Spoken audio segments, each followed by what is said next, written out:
लेकिन गुरुजी गाई हम गर्मी आपके हुई जितना आपके ठंडी लगत है ना ने ठंडी भाग गई तो हमार नाम बदल दे। तब कौन नाम रखो?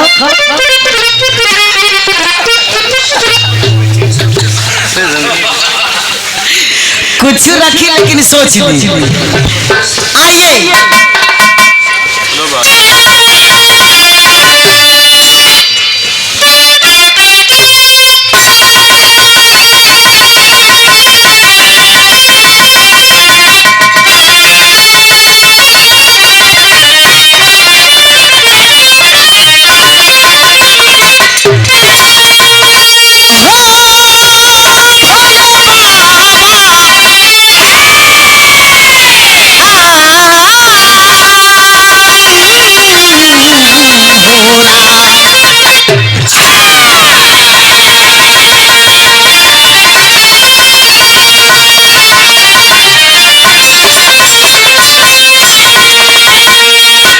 बिहार के अंदर भूमिका की लाइन से आइए।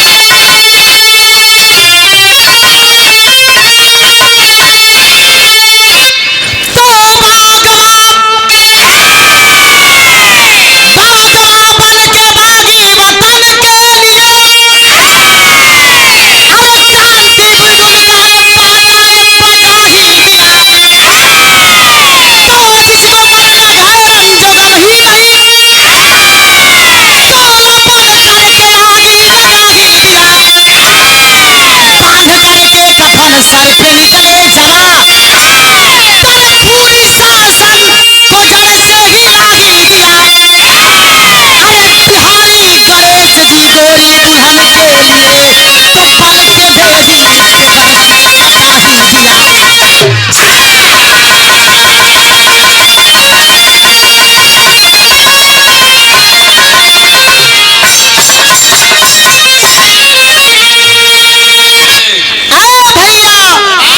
देश के नौजवान और देश की जागीर हम लोगों के सामने और समक्ष हम लोगों की बल रही। आए दिन देश पे आज भी अपने देश की फौजी अपने देश के लिए शहीद हुआ जाया करते हैं। बड़ा सुनहरी शब्द में लिख दिया जाता है कि आज देश के बॉर्डर पे देश का नौजवान शहीद हो गया। एक बात हमारे गुरुजी के बड़ा निमन लागल कहनी हो कि देश के दोगला देश में हुआ घर फुटला के कारण गुरुजी अगर दो भाई में अगर एक तीसरा आ गए तो कतई वो घर ना चली। अच्छा तब मेहरारुओ तनी दो लाइन के होली सो नेताजी जेठानी अगर नीमन पहन ले तो ओकरे बगल वाली पड़ोस वाली सामने जाई तो साड़ी के ऐसे ही कोर पकड़ ली आ कई ए मुन्नी के मम्मी हे मुन्नी के मम्मी तू जानत हो ओकर मर्दा ओके लिख दिला आ तू समझे लो कुछ तू आर खाली कमा कमा कमा कमा भरी है खाली ऐसे बेसी करिए ना घर परिवार देखिए आ तू कबो अपन सुख ना बितेबू। मेहरारू के दिमाग में तुरंत बढ़ जाला कि सही है हो दिन भर हमार मर्द काम करी चमकैया हो इनके चमकावे दे अब यही से लड़ाई हो जाला। मर्दों एक एक वैसे होला हाँ सर बैले मत तू खेतवे चोर तू जहाँ रहा बस चोर मलाई तो छोटका खाता वहू से विवाद हो जाला। तो देश के बर्बादी में देश के दोगले भी साथ रहे अंग्रेजों के नहीं तो किसकी मजाल किसकी मजाल जो छेड़ दे दिले को गर्दिश में घेर लेते हैं कुत्ते भी शेर को। यही सी कहानी के शुरुआत देश गुलाम रहल आजादी के दीवाने हाथ में तिरंगा झंडा लेकर के देश की आजादी के लिए निकल पड़ते हैं। और कैसे निकलते हैं उन वीरों के लिए दो लाइन कैसी लिखी गई है मास्टर जी।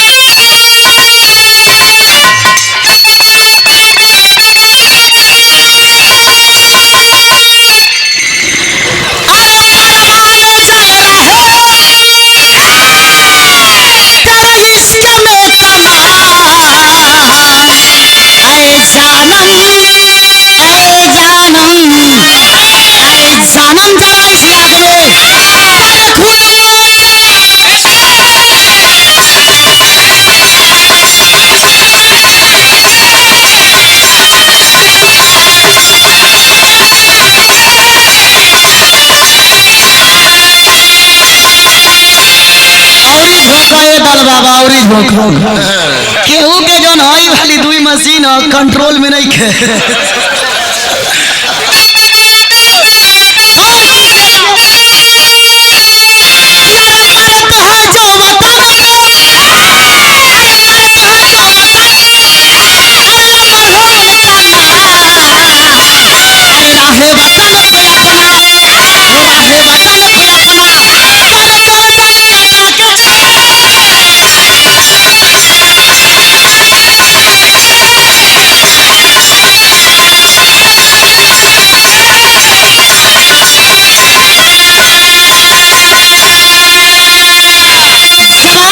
जो अपने देश और अपने धर्म के प्रति अपनी जान की कुर्बानी दिया करते हैं।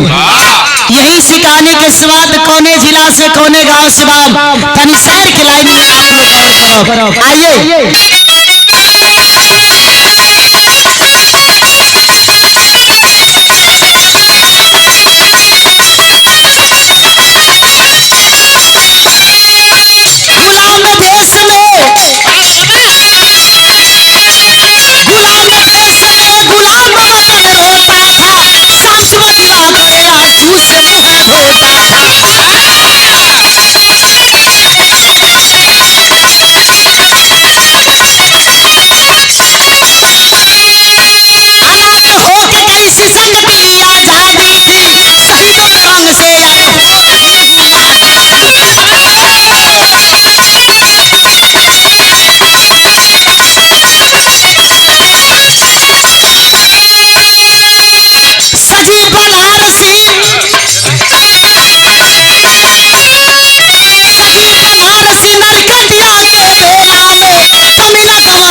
कमालपुर की हरिजन की सुबीरा वाला रूप के रानी को पकड़ के चल दिया साला बजरंगी यादव से गाँव का साथी जवानी को मार खींच करके मारा। अरे भैया ठंडी बड़ी तेज बा लेकिन हमन के नहीं खे असर हो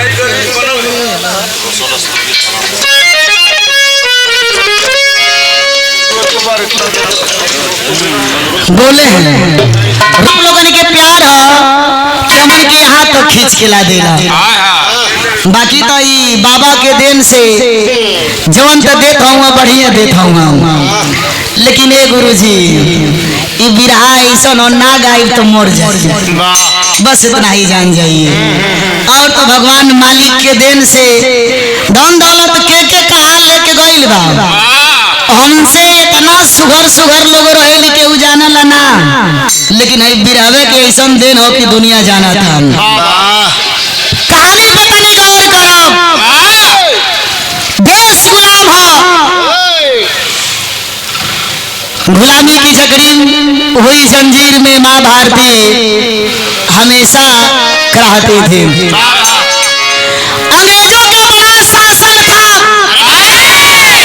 यही सटे जिला बनारस के बगल में ग्राम कमालपुर हिंदू धर्म के जो पर्व होला जो हम और आप लोग बड़ा बखूबी मनावल जाला दशहरा के पर्व सबका घर के बिटिया बहन तनी बड़ा सज धज के मेला में जाली कहे ना जब साल में एक बार मेला आई तो मेला के तो आनंद सभे न ले।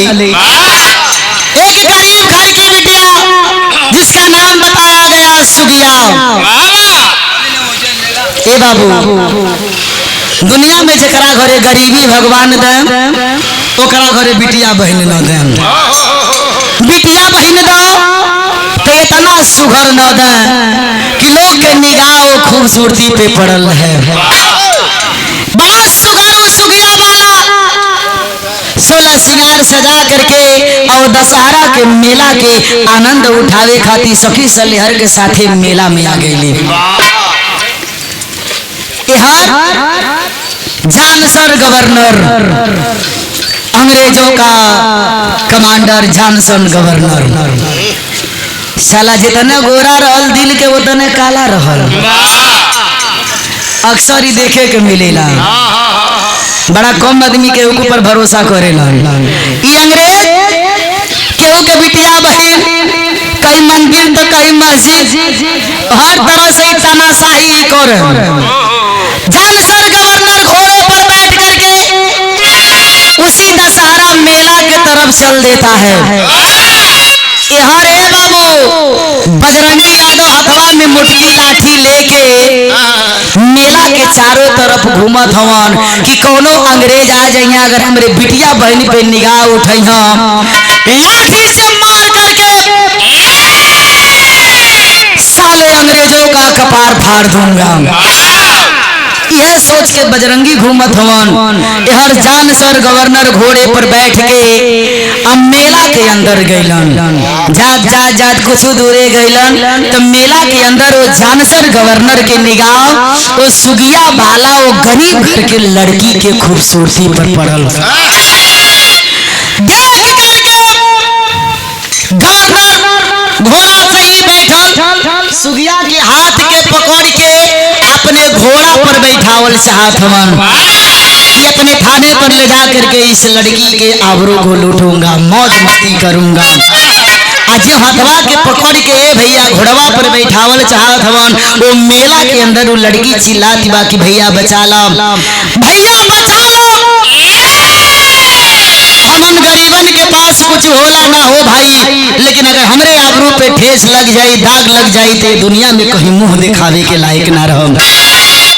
मेला के अंदर अंग्रेजन के दहशत से केहू न आगे बढ़ल। बजरंगी यादव के कान तले आवाज गई, भीड़ के हटावत न कुछ सोचत हवन न विचारत हवन। लाठी पे उठा करके जानसर गवर्नर के सर पर मार देलन। जब सर पे चोट लागल हाथ से लड़की छूट गई।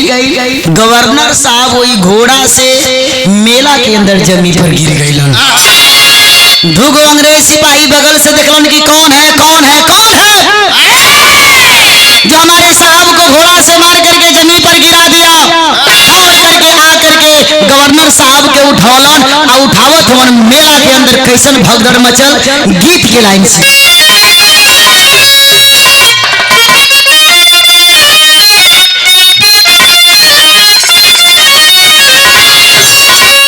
कौनो दुल्हन कहत बा ए सोनू के मौसा जी, अरे दिखाई देता हो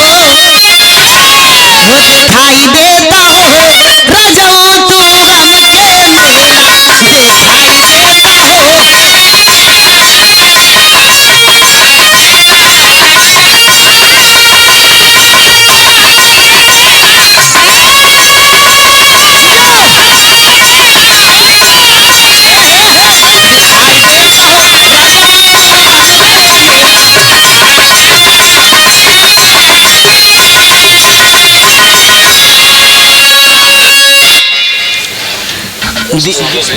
रोशन हुआ क्या? अरे भागल सुगिया हो भागल सुगिया हो अगिया मेला में लागल।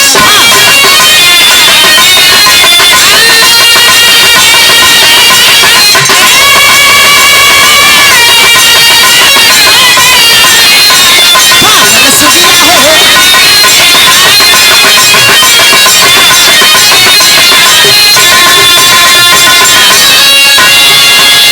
सीटी बजा करके दौड़े सिपाही हाय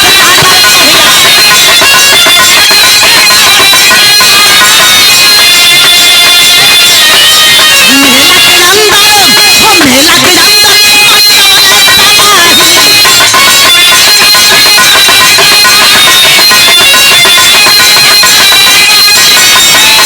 बढ़ल रजिया हो बढ़ल रजिया हो अगिया मेला में लागल।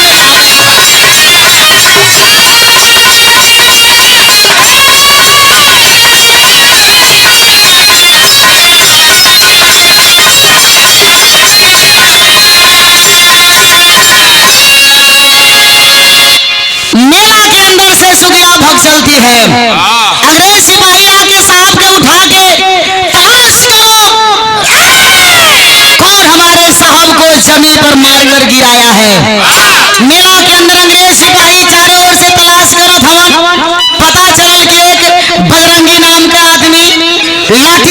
अंदर करके साहब को गिरा दिया। चारों ओर से तलाश करके बजरंगी यादव के पकड़ के अब मेला के अंदर कैलन का अंग्रेज सिपाही गीत के लाइन से कौनो लइका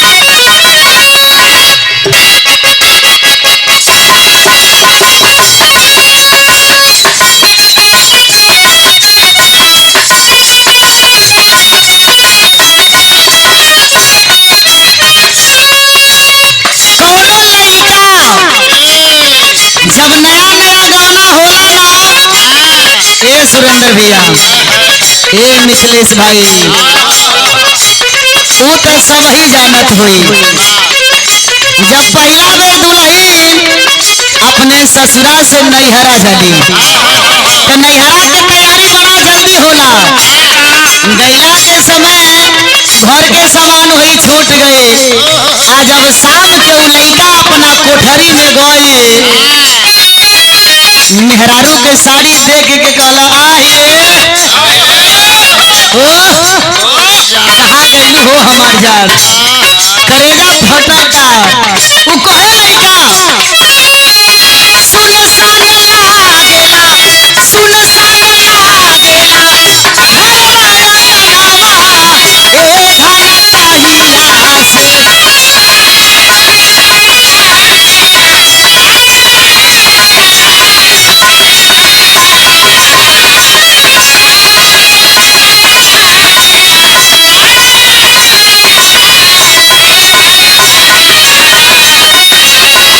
जहिया से गइलू नैहरा देखा न तहिया से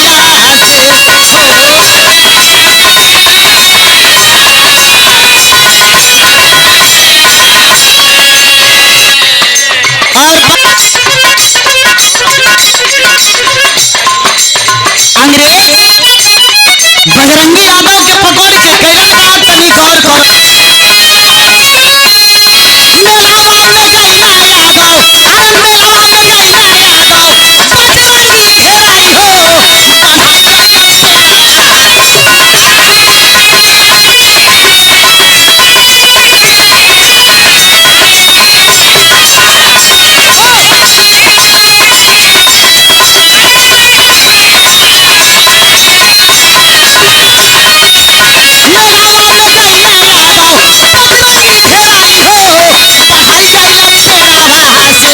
पापी उल्टा करके धर्म जताई हो बढ़ा गैला तेरावा। और 500 रुपए से सम्मान मिला। अरे आप शिव कुमार यादव जी, अलीनगर, अलीनगर मुगल सराय के सरजमी से 500 रुपए से सम्मान मिला। सादर प्रणाम। और भाई जैकेट बर्दाश्त लिखे गुरु जी, निकाली कि ना निकाली?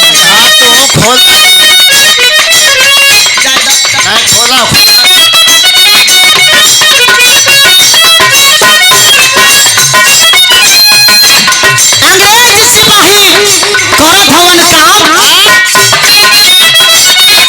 अंग्रेज सिपाही बजरंगी यादव के तलाश करके वही मेला के अंदर एगो पेड़ में बांध के लटकावत हवन। साले तो सीधा ना उल्टा लटका धलन, पैरवा के बांध के ऊपर क धलन, मुड़िया नीचे क धलन।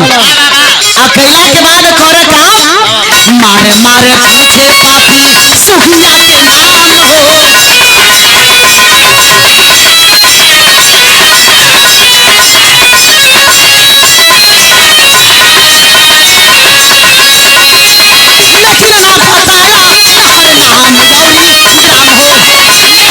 ग्राम हो।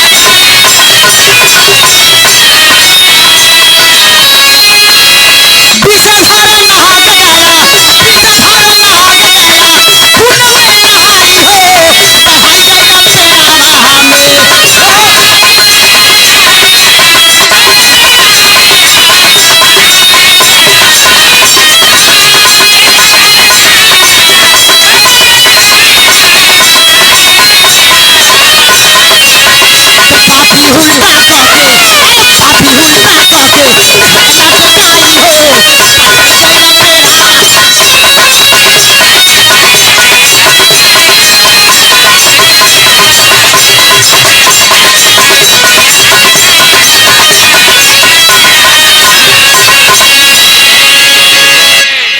तर की न गर्मी आई। हेलो हेलो बुझाता ना अच्छा लगता कि ना।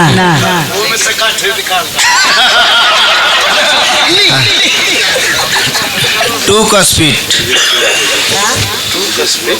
और ब्रजेश गौड़ जी उल्टा लटका के कोड़ा से मार करके बजरंगी से पूछो था उनकी आए बजरंगी जो आप काम किए हो अच्छा नहीं किए हो। हमारे साहब को जो सर पे मार करके जमीन पर गिराए हो ये अच्छा नहीं किए हो। इसका अंजाम बड़ा बुरा होगा। जल्दी बता दो जिस लड़की को पकड़ करके हमारे साहब अपने थाने पर ले जा रहे थे उस लड़की का नाम और उस लड़की का गांव। बजरंगी यादव कहला कि भले हमारे घर के बिटिया ना हो तो हमारे गांव जवार के हमारे धर्म के बहिन भई जान चल जाई लेकिन अपने बहन के नाम और गांव ना बताए। अंग्रेज जान जाए तो साले वो लड़की के पकड़ के दामन में दागी लगा दिया गरीबन के आबरू ही लुट जाए। मुंह के बंद कैलन अंग्रेज कोड़ा से मार करके बजरंगी के छोड़ना ना जेल में ले जा करके बंद कर देते हैं। ये खबर आग की तरफ फैल गई कि बाप रे एक लड़की के आबरू के बचौला के खातिर बजरंगी बतौना ना नाम तो वो बजरंगी यादव के अंग्रेज सिपाही जेल में बंद कर दिलन। खबर वो धर्म के बहन के मिलल जब मिलल तो का भई गीत के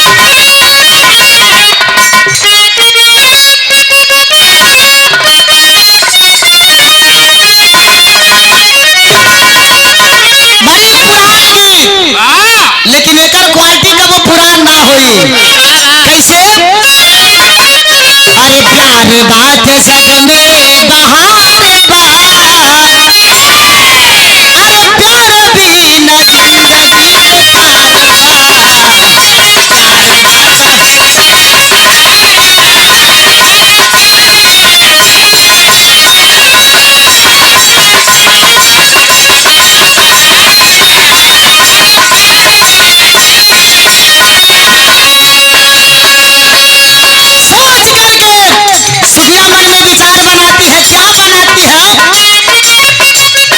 सुगिया के चिंता या पार हो या पार अरे चलिया में भैया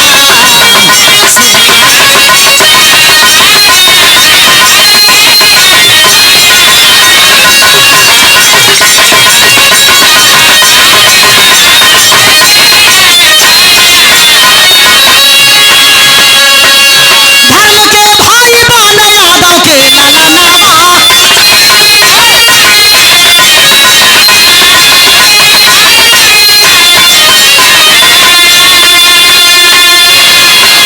जेल से निकालल चाहे चल जाई जनवा हो जाई जनवा जेल से चल जाई कई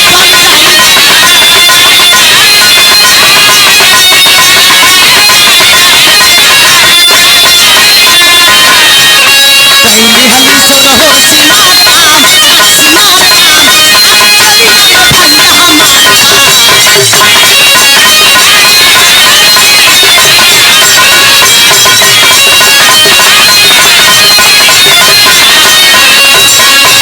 में भैया सोच करके आंख से तो आंसू गिरता ही गिरता है। क्यों नहीं ये हमरा खाती मोरी ओकरा खाती मोरे के परी की ना मोरे के परी ना बड़ा मजा लेत हम हूं पहलवान उमरिया के नहीं देखत मजा भरपूर बा।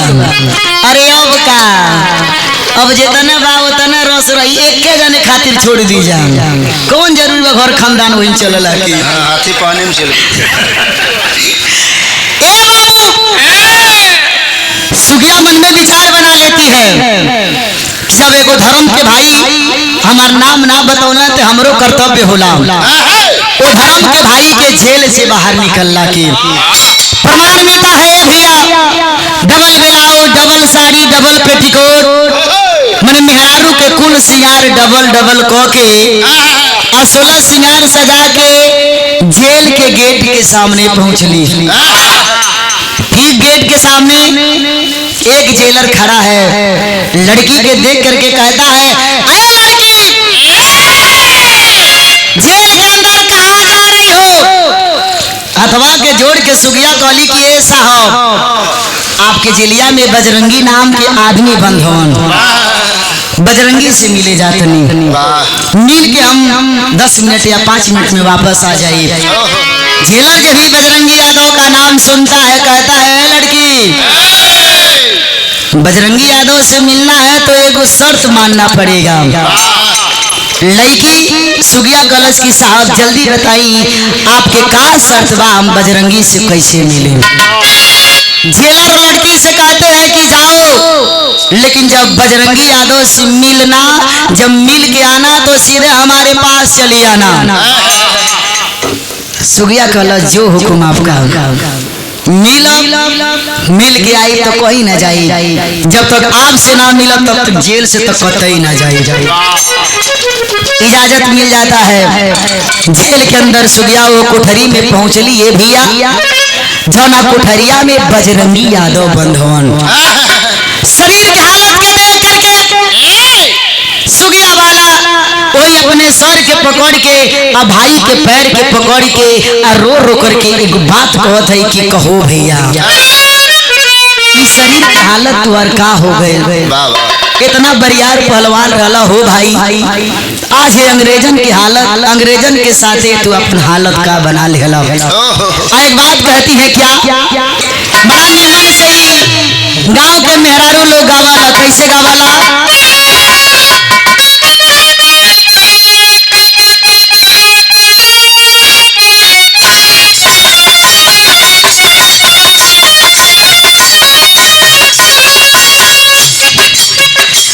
अरे निहिया के करिया डालू झूलू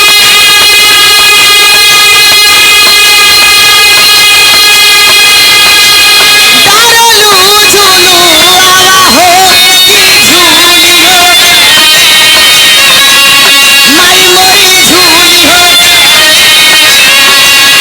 माई मोरी झूली हो, माही मोरी डालो झूलिया हो की झूली हो, झूलिया।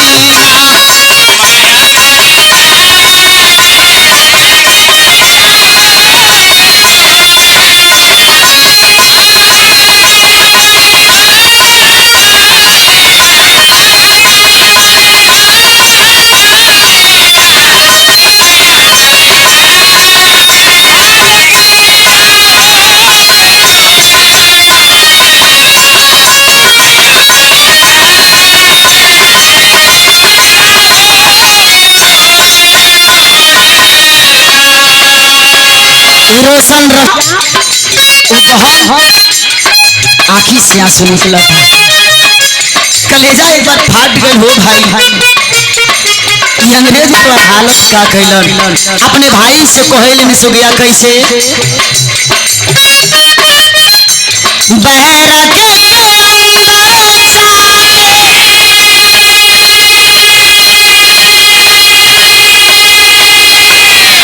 हरिजन के सुगलिया हो, चरनिया धई केला, अरे चरनिया धई के रोवे लागली बहिनिया हो, चरनिया धई केला।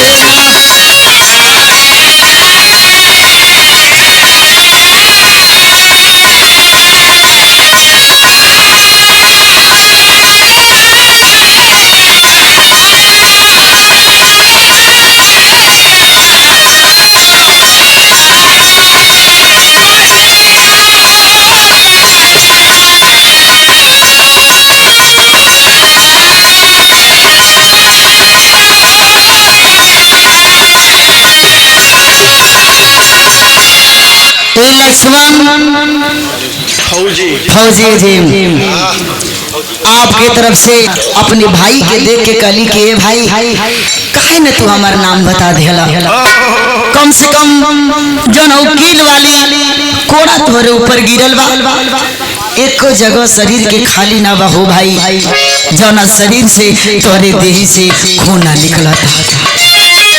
सुगिया कसम धराती है भाई जेल से बाहर जाए के बाद होके कह तरी कैसे भारी के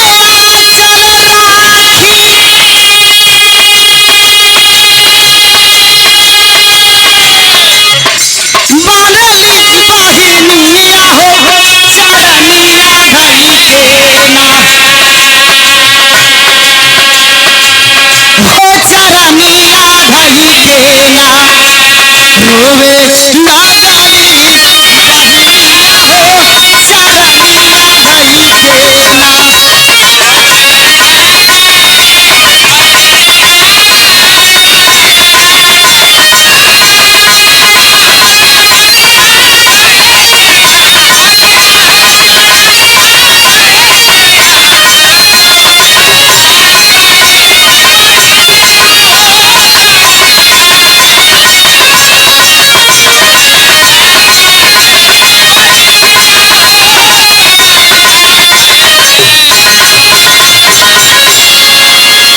आंचल फाड़ करके अपने धर्म के भाई बजरंगी यादव से भाई हाथ के सामने करा अजय हाथ सामने कैलन बजरंगी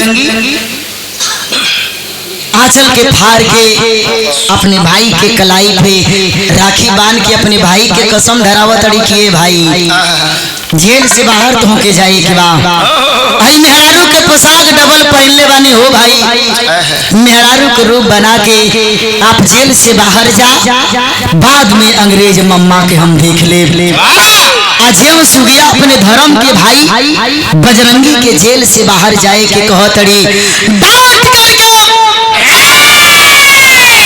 बजरंगी यादव एक बात अपने धर्म के बहन से गलन की पागल हो पगला गईलू हई तुम्हारा ही नाम बदलना के खातिर ये शरीर के हालत खराब हो गए और उल्टे कहत हो कि भाई जेल से तू जा जैसी आईलू वैसे ही निकल जा बात कहत हमन कैसे गीत के लाइन में मास्टर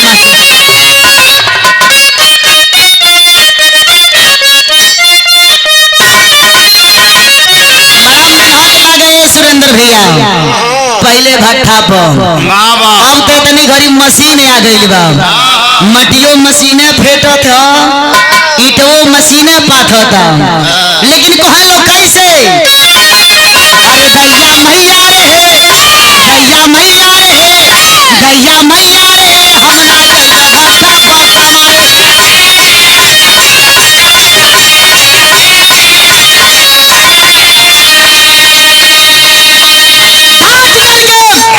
बजरंगी यादव कहलन का पागलैलू हो पागलैलू हो अरे पागलैलू हो आइलू हमके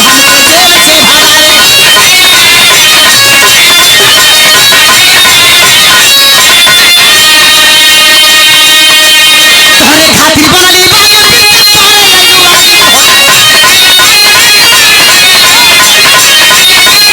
भगावे घरे खातिर बाली बाली काहे आइलू वाली कुत्ता अंग्रेजी उन्मादी तो मुंडे लग जाई बाबू साफुनैलू हो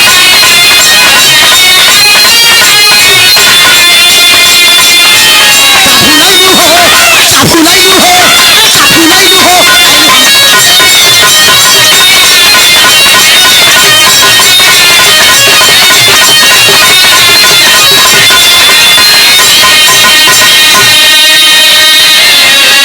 डांट करके बजरंगी यादव खबरदार बहन जब आपकी आबरू के लिए हम अपनी कदम और अपनी जान को लेके सामने आए हैं तो कतई बहन तोरे दामन में दागी ना लागे दे जेल से जल्दी बाहर जा निकल जा बहन निकल जा अजय तना बतिया कहलन ललकार करके वो सुगिया बहन अपने धर्म के भाई से क्या कहती है बिरहा के शैली से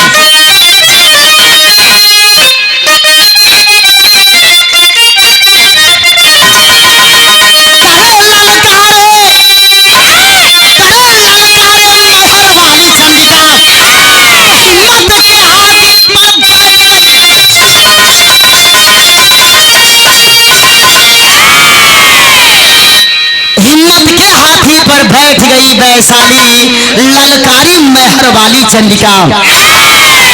ए भाई गौर करो, जब हिंदुस्तान के नारी दुर्गा काली चंडी बन के कितना राक्षस के संहार कैली।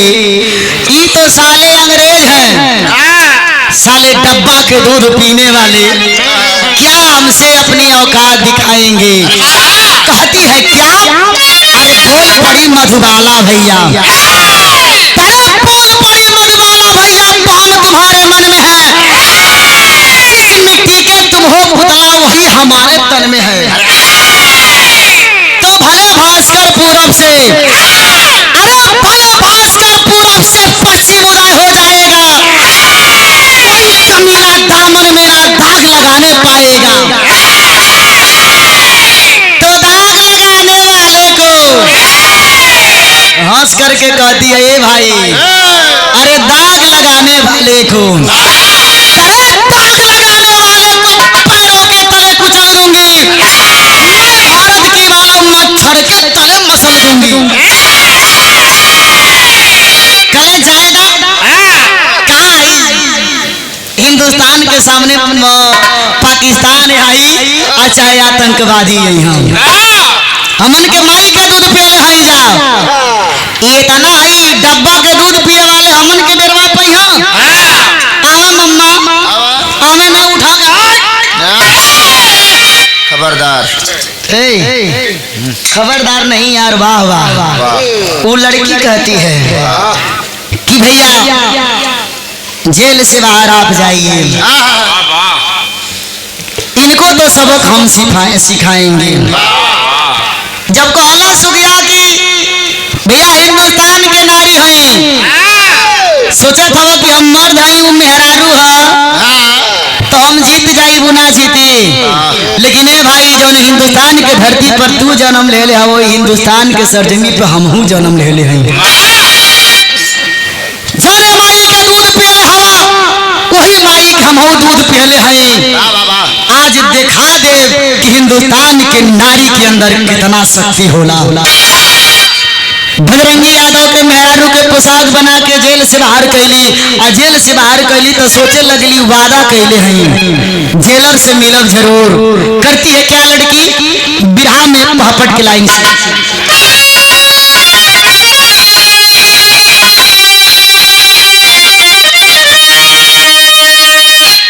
अरे फरार हो गया, अरे फरार हो गया जेल से बलकारी भारत की नारी, आज जेलर के कोठरी में घर पे जाई भारत की नारी।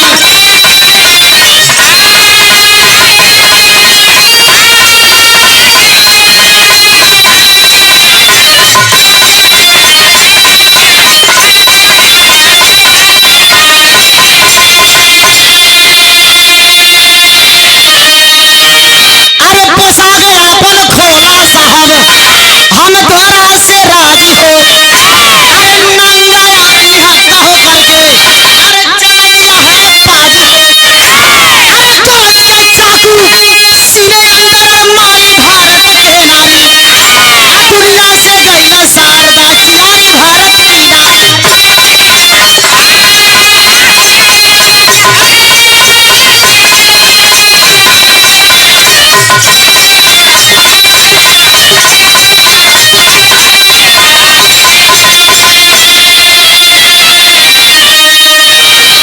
अरे बाबू बजरंगी यादव जेल से बाहर, जेल के ठीक सामने सुगिया सोचती है कि जेलर से वादा कैले हैं, हथवा में खंजर के लेके हथवा पीछे कैले, सीधे एकदम जेलर के सामने पहुंचत हो। सुघर लड़की देख के जेलर के रोना गए, हथियार नीचे रोकी के नंगा होके सोचत हम दौड़ के पकड़ ली, आज दौड़ के जात हवन करके खंजर मम्मा के दम ही दिल में जने दिए चुकी चुकी कम वक्त एकदम खुरचाली करत जभी लगल चाकू खंजर के लगता, वही सारे दम गेटवा को गिर गई ना। अब छते के ऊपर से फिर दो सिपाही देखला कहला कि आखिर है कौन। हमारे एक सिपाही को मार के जेल के अंदर गिरा दी, दौड़ करके आ सुगिया के पकड़ के चलो अंदर, जेल के अंदर ले जा करके गवर्नर साहब के सामने पेश कर दिलन। आज ये गवर्नर साहब देखला कहला बाप रे बाप, ये तो वही लड़की है जिस लड़की के खातिर जेल के अंदर बजरंगी बंद है, वो वही लड़की है जिस लड़की को हम बैठा हाथ को पकड़ के अपने इसी थाने पर ला रहे थे, वो मेला वाली ही लड़की है। पहचान करके जेलर साहब एक सिपाही को भेजते हैं कि जल्दी जाओ जेल के अंदर देखो बजरंगी है कि वो अभी गया जेल से। सिपाही आदेश के पा करके दौड़ो दौड़ो जेल के अंदर गइलन। ये भैया आज हम गइलन देखलन कोठरी खोलत हवन, बजरंगी यादव कोठरी के अंदर ना हवन। फिर दौड़ के आके साहब साहब साहब बजरंगी फरार, लड़की जेल में। बात को समझ करके गवर्नर साहब पेपर में निकलवा देते हैं कि कल नंगा हो करके निहत्था हो करके ये लड़की तेगा और तलवार पे नाचेगी। सुबह के टाइम में भैया पेपर में, सुबह के टाइम में एक हाथे में लोग चाय ले ला, एक हाथे में पेपर। आदमी चाय के भी चुस्की लेला, न्यूज पेपर में भी पढ़ला, ताजा ताजा खबर बड़ा नीमन लगला। पहला ही पेज पे लिखा गया कि कल नंगा निहत्था हो करके ये लड़की सुगिया वाला जेल के अंदर नाचेगी। बजरंगी यादव के हाथ से चाय जमी पर छूट गई, आंखी से आंसू निकले लागल और रोवत मन कैसे एक बात कहलन बिरहा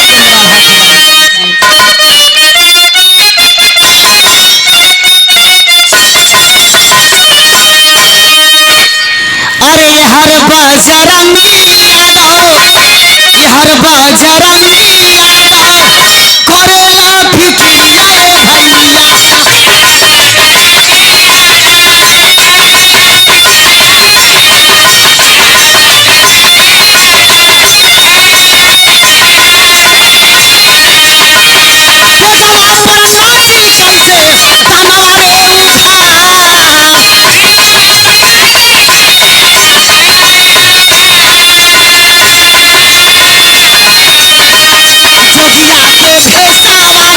अरे जोगिया के भेसा वाले आइए दुल्हन मोरे बाबू।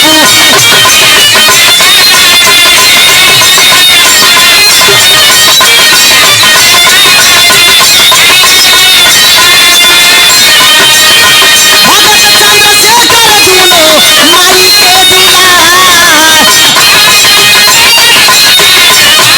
जी मोर माई के दुलार। आंखी से आंसू निकला था। ये खबर बड़ा तेजी से चारों तरफ फैल गई।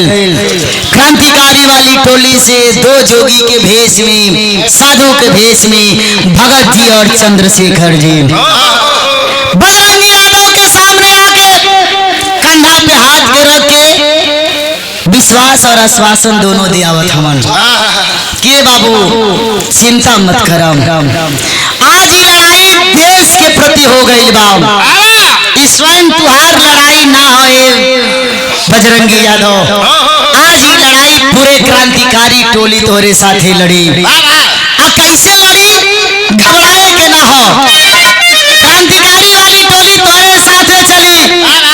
भले देखल जाई कितना क्रांतिकारी मारल जाला और कितना अंग्रेज मारल जाला। तब भई का अरे पहले क्रांतिकारी वाली पहुंच गई टोली।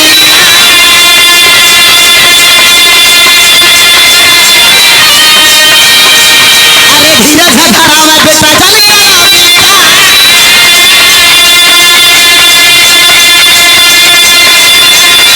अरे यादव सबसे पहले बजरंगी लाना चढ़ला।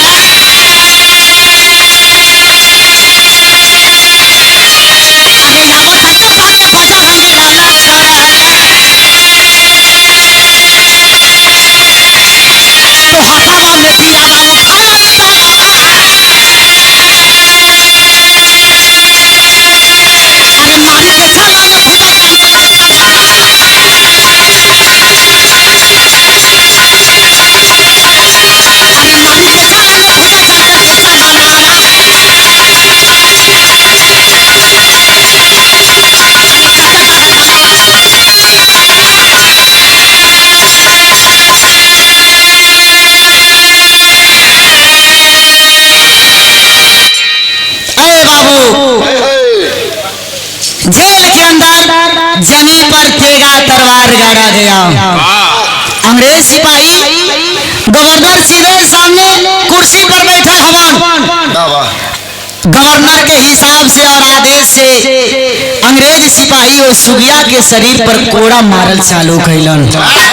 जितने कोड़ा गिरे ये भैया, एक ओर से क्रांतिकारी टोली और एक ओर से अंग्रेज, दोनों ओर से बम गोली धुआंधार चलता। जितने कोड़ा गिरा था बजरंगी यादव के कलेजा उतना ही फटता। बजरंगी यादव सोचत हवन कि कमीना अपन आदत ना छोड़े हम, ये लोगन के कैसे हमन सुधारल जाम, कैसे हमन इनके सुधारल। बड़ा तबाही घर जेल में सुधर जाई। बजरंगी यादव अवसर के पौलन, मौका पौलन, छतवा पर से छलांग लगा के जानसर गवर्नर के पैर के पास तलवरिया रखल व तलवरिया खींच करके जानसर गवर्नर के गर्दन काट दिलन। कटवा के बाद अंग्रेज सिपाही और बौखला करके क्रांतिकारी वाली टोली के ऊपर गोली बम धुआंधार लगल चलावे। क्रांतिकारी वाली टोली के एगो भाषा रहल कि भाषा बोलल जाई, आदमी कम होई या गोली कम होई, फिर बाद में वो लड़ाई लड़ल जाई, लेकिन भाषा के समझ के वो लड़ाई से तनी एक कुछ देर 2-4-5 घंटा एक दिन खाती वो लड़ाई से किनारे होखल जाई। भाषा के बोलना जरूर। बजरंगी यादव पहलवान आदमी बसवा के समझ लेना। क्रांतिकारी वाली टोली जेल के बाहर, जेल के अंदर वही सुगिया और वही धर्म का भाई अंग्रेजन के चंगुल में फंस गइलन। जब फसलन तो का भइल, बिरहा के अंतिम लाइन खड़ी से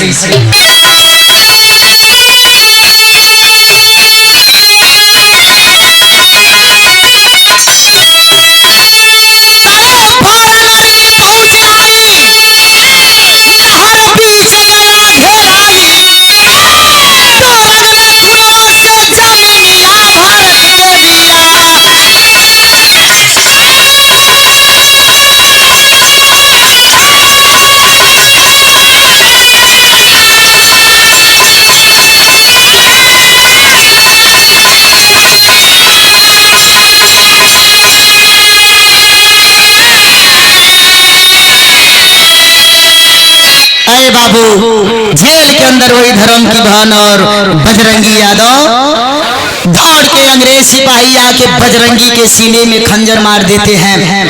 जेल के अंदर बजरंगी यादव गिर गइलन।